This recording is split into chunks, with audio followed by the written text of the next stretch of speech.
Молодой нейрохирург Никита Совершаев рассматривает 3D-изображение отверстия в черепе 30-летнего мужчины, которого он после обучения в Санкт-Петербурге с группой профессионалов избавил от гидроцефалии – тяжелого недуга мозга. Если ее не лечить, ухудшается память и ориентация в пространстве, пропадает зрение, а затем наступает тяжелая инвалидность или даже смерть. Раньше ставили мы шунтирующие операции, то есть ставили шунт, люди становились шунтозависимыми. Это очень накладно, очень затратно, я бы сказал. То есть шунтирующая система определенную имеет стоимость. После этого шунтирующая система она держится обычно 12 лет. Это средний показатель по России. Потом идет дисфункция либо перитониального, либо вентрикулярного конца шунта, дисфункция помпы. Ее нужно заменять, то есть пациенту требуется повторное вмешательство.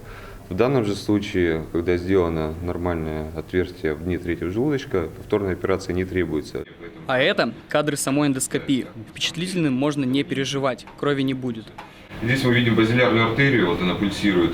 Здесь мамиллярные тельца, воронка гипофиза сверху.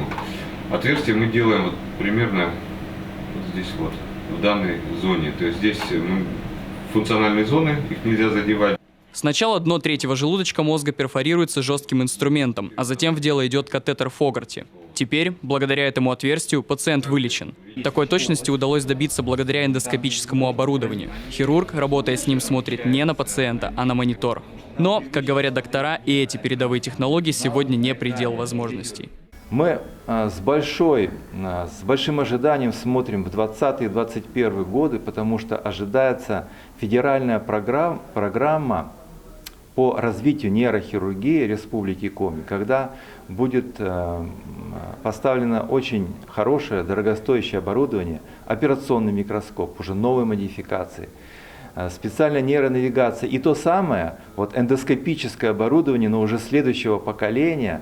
С этим оборудованием можно будет удалять даже кисты и некоторые опухоли мозга. Удивительно, но пока мы общались с одними нейрохирургами, их коллеги 3 этажами выше тоже проводили уникальную операцию, и тоже впервые в Коми.